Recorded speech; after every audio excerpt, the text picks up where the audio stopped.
సద్గురు జ్యోతిషాలయం నుండి 2026 మే నెలలో వార ఫలాలు 8వ తారీఖు నుండి మొదలు పెడితే 14 మే వరకు శుభాశుభ ఫలితాలు ఎలా ఉన్నాయి అనంటే, వేసవి ఎక్కువగా ఉంది. అగ్ని నక్షత్రం కూడా 4వ తారీఖు నుంచి స్టార్ట్ అయింది. ఎండ తాపడం చాలా తీవ్రంగా ఎలా ఉంది, ఎందుకంటే సూర్యుడు ఇంటికి కుజుడు వచ్చి స్థిరపడుతున్నాడు. మే 10వ తేదీ నుంచి కుజుడు మేషరాశిలో వచ్చి స్థిరపడతాడు. అలా స్థిరపడిన తర్వాత ఎండ చాలా తీవ్రంగా అవుతుంది. కత్తరి ఎండ ప్రారంభం అవుతుంది. కేతు భగవానుడు సింహరాశిలో ఉన్న కాలం అంటారు. ఈ గ్రహ సంయోగం 12 స్థానంలో ఉంది. ఈ సమయంలో చంద్రుడు అనురాధ నక్షత్రంలో తన ప్రయాణాన్ని ప్రారంభించి ధనిష్ట నక్షత్రంలో ముగిస్తాడు ఈ నెలంతా కూడా. జ్యోతిష్ శాస్త్రరీత్యా ద్వాదశ రాశుల్లో 2వ రాశి అయినటువంటి వృషభ రాశి మిత్రులారా, మే 8, 2026 నుండి మే 14, 2026 వరకు శుభాశుభ ఫలితాలు ఎలా ఉన్నాయంటే, వృషభ రాశి వారికి గురువు మీకు సపోర్ట్ చేస్తున్నాడు. శుక్రుడు అనుకూలంగా ఉండటం వల్ల సౌకర్యాలు పెరుగుతున్నాయి, కానీ కొంచెం ఆలస్యం కనబడుతున్నాయి. రిజల్ట్ ఆలస్యం, కానీ సాలిడ్ గా ఈ వారం ఏదో ఒక జాబ్ పట్టుకోబోతున్నారు. వ్యాపారంలో కొత్త డీల్స్ వస్తాయి, కానీ వెంటనే ఫైనల్ చేయకండి, కొంచెం ఆలస్యం చేయండి. ఉద్యోగంలో సీనియర్ సపోర్ట్ దొరుకుతుంది. హిడెన్ ఆపర్చునిటీస్ చాలా ఎక్కువ ఉన్నాయి. ఇది ప్రభుత్వ ప్రైవేట్ రంగం ఇద్దరికి కూడాను, స్త్రీ పురుషులకి ఇద్దరికి కూడా వస్తుంది. ఆర్థికంగా సేవింగ్స్ పెంచే అవకాశాలు ఉంటాయి. ఫ్లో సాలిడ్ గా వస్తుందని కూడా చెప్పొచ్చు.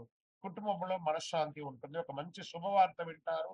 పెళ్లి గాని, లేదా సంతానం గాని, లేదా గృహప్రవేశం గాని, భూమి కొనడం గాని, ఇల్లు కొనడం గాని ఒక శుభవార్త వింటారు. ఫ్యామిలీ బాండింగ్ స్ట్రాంగ్ గా ఉంటుందని చెప్పొచ్చు. మీ ఇన్ఫ్లుయెన్స్ స్లోగా పెరుగుతుంది పాలిటిక్స్ లో. సపోర్ట్ బిల్డ్ చేసుకోండి, అది మెయిన్ ముఖ్యం. అందరూ మీ చుట్టుపక్కల ఉన్న వాళ్ళతో సపోర్ట్ బిల్డ్ చేసుకోండి. వ్యవసాయానికి వారు మంచి ప్లానింగ్ జరుగుతుంది. లాంగ్ టర్మ్ బెనిఫిట్ చాలా కనబడుతుంది. కోర్టు కేసులు ఈ వారం మీకు అనుకూలమైనటువంటి జడ్జిమెంట్ వచ్చే అవకాశాలు బాగున్నాయి. Share market safe investment best. చాలా అగ్రెసివ్ గా కూడా మీరు ఈసారి ప్లే చేయొచ్చు on long term. F and ఓలో జాగ్రత్త పడండి. ఎఫ్ అండ్ ఓలో గెలిచిన వాళ్ళు ఎవరు లేరు. లాంగ్ టర్మ్ ఈక్విటీస్ లో బాగా పెట్టచ్చు. విద్యార్థులు మీరు కోరుకున్నటువంటి యూనివర్సిటీకి ప్రయత్నం చేయండి, తప్పకుండా జరుగుతాయి. ఆరోగ్యం ఓవరాల్ గుడ్, కానీ వెయిట్ గెయిన్ చేసే అవకాశాలు ఉంటాయి, జాగ్రత్త. సంతోషంగా ఉన్నప్పుడు ఏమైనా అతిగా తినేస్తాం కదా, కాబట్టి అలాంటి ఇబ్బందులు వస్తుంటాయి, జాగ్రత్త పడండి ఆరోగ్యంగా.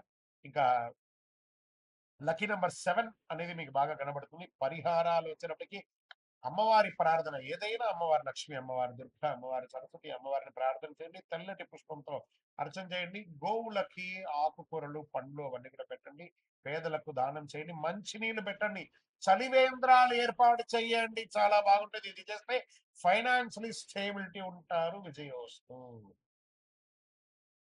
మీ యొక్క వ్యక్తిగత జాతకం తెలుసుకోవాలనుకుంటే మీ పరిసర ప్రాంతాల్లో ఉన్నటువంటి గురువుని సంప్రదించండి. లేదా గురుగారు మీ ద్వారానే మేము జాతకం తెలుసుకోవాలనుకుంటున్నామనంటే మీ పేరు, date of birth, time of birth, place of birth మా యొక్క డిస్ప్లేలో కనబడుతున్నటువంటి నంబర్కి వాట్సాప్ చేయండి, కాల్ చేయండి. మీ అపాయింట్మెంట్ ఫిక్స్ చేసుకోండి. విజయోస్తు. జ్యోతిష్ శాస్త్రం అనేది పడుతున్న వర్షానికి ఒక గొడుగు మాత్రమే, కానీ జ్యోతిష్యం జీవితం కాదు. మీరు మిమ్మల్ని నమ్మండి, మీ యొక్క ఇష్టదైవాన్ని, కులదైవాన్ని నమ్మండి. విజయోస్తు. చంద్రమౌళి వెంకటేష్ శర్మ. శ్రీ నమః. సద్గురు జ్యోతిషాలయం నుండి ఒక అద్భుతమైనటువంటి ఒక సబ్జెక్ట్ తో మీకు ముందుకు వచ్చాము. రానున్న జూన్ 2వ తారీఖున గురు పెయర్చి అంటారు, అంటే గురు అతిసారం. గురు ఎప్పుడైతే స్థానం మారుతాడో వాళ్ళ జీవితాలే మారుతాయి అంటారు. అలాంటి అద్భుతమైనటువంటి ఒక మహా అద్భుతం 2026 జూన్ 2వ తారీఖున గురువు మిథున రాశి నుంచి కర్కాటక రాశికి రాబోతున్నారు. ఈ రోజుని పండుగలాగా జరుపుకోవాల్సినటువంటి ఒక సమయం. అందరూ ప్రజలంతా కూడా సుఖ సంతోషాలతో ఫలితాలు కలిగే ఒక అద్భుతమైనటువంటి నిజం అన్నమాట ఈ యొక్క అతిసారం. కారణం ఏమంటే, ఈ సంవత్సరం గురువే కర్కాటక రాశిని శాసించేవారుగాను ఉచ్చ స్థితిని పొందుతున్నాడు కర్కాటక రాశిలో. సరే, ఉచ్చ స్థితి పొందినటువంటి గురువు ఏం చేస్తాడు? సాధారణంగానే గురువు వచ్చాడంటే, గురుబలం వచ్చిందంటే మంచి జరుగుతుందని ఒక పేరుంది. ఇక ప్రత్యేకించి ఉచ్చ స్థితి పొందినటువంటి గురువు ఏం చేస్తాడు? అందులోను గురు భగవానికి చాలా ఇష్టమైనటువంటి ఇల్లు కర్కాటక రాశి. అందుకే గురు చంద్ర యోగం. చంద్రుని యొక్క ఇల్లు గురు చంద్ర యోగం ఏర్పడబోతుంది. ఈ సంవత్సరంలో ఎన్నో యోగాలు రావడానికి సిద్ధంగా ఉన్నాయి. Get ready. ప్రతి రాశిలోనూ గురు భగవానుడు ఆయన చక్రం తిప్పబోతున్నాడు. Get ready. రాశి ప్రకారం ఎవరు పాప ఫలితాల నుంచి బయటపడబోతున్నారు, ఎవరు యోగాన్ని పొందబోతున్నారంటే, వివాహం కాని వారికి వివాహం, పిల్లలు లేని వారికి పిల్లలు. గురు పేర్చండి మన ఇంట్లో జరిగే ఒక పెద్ద శుభకార్యం లాంటిది అనమాట. 12 రాసుల వారంతా ఈ గురు పేర్చలో ఎప్పుడు వస్తుందా అని ఎదురు చూస్తూ ఉన్నటువంటి సమయం.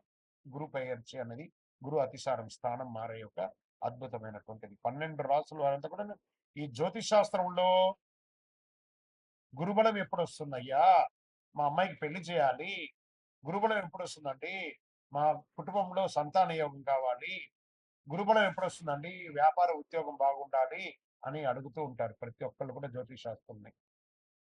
వచ్చేసింది ఆ సమయం. అదే ప్రశ్న అందరికి ఎప్పుడు వస్తుంది ప్రశ్న ఉంది.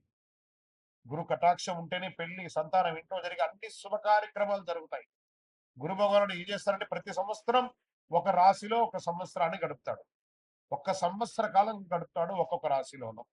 గురు భగవానుడు ఈ సంవత్సరం మిథున రాశి నుండి కర్కాటక రాశికి జూన్ 2వ తారీఖున వచ్చి ఒక సంవత్సర కాలం అక్కడే ఉండి ఉచ్చ స్థితిని పొందుతాడు. ఎప్పుడు 3 దివ్య దృష్టిలు ఉంటాయి. ఎప్పుడు కూడా గురువుకి 3 దివ్య దృష్టిలు ఉంటాయి. గురువు విషయానికి వస్తే ప్రత్యేకంగా చెప్పాలంటే మకర యాళి, కర్కాటక యాళి అని అంటారు. ఈ మకర యాళి అంటే వేదాలను దాచిపెట్టినటువంటి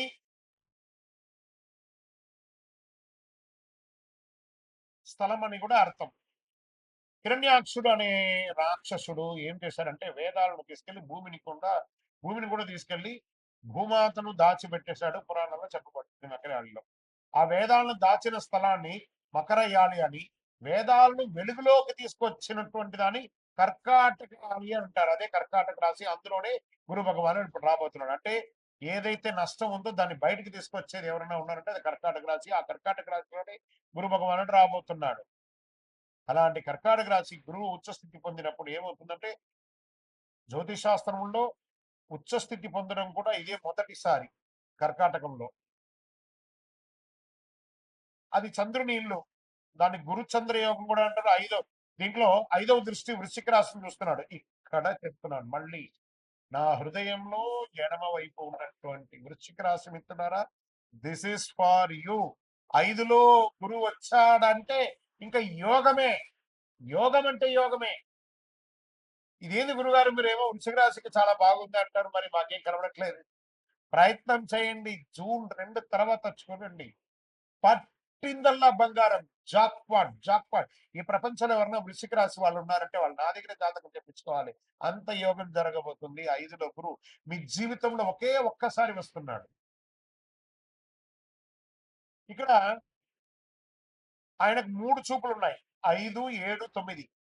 5వది యోగ దృష్టి, 7వది కళత్ర దృష్టి, 9వది భాగ్య దృష్టి అంటారు. ఇప్పుడు గురువు 5వ స్థానంలో వృశ్చిక రాశిని చూడగా అది కుజుని రాశి కాబట్టి కుజునిపై గురువు దృష్టి పడినప్పుడు దానికి గురుమంగళ యోగం. వృశ్చిక రాశికి ఏమొస్తుంది? గురుమంగళ యోగం అనే ఒక యోగం కూడా రాబోతుంది. ఓకే. ఈ సంవత్సరం ఆశ్వీజ మాసంలో కుజుడు కర్కాటకంలో నీచ స్థితిని పొందుతున్నాడు. కుజుడు నీచ స్థితిని పొందినప్పుడు ఉచ్చ స్థితిలో ఉన్న గురువు అక్కడే ఉంటాడు కాబట్టి ఇద్దరి కలయిక వల్ల నీచ భంగ రాజ యోగం అవుతుంది. ఇది ఈ సంవత్సరంలోనే జరుగుతుంది.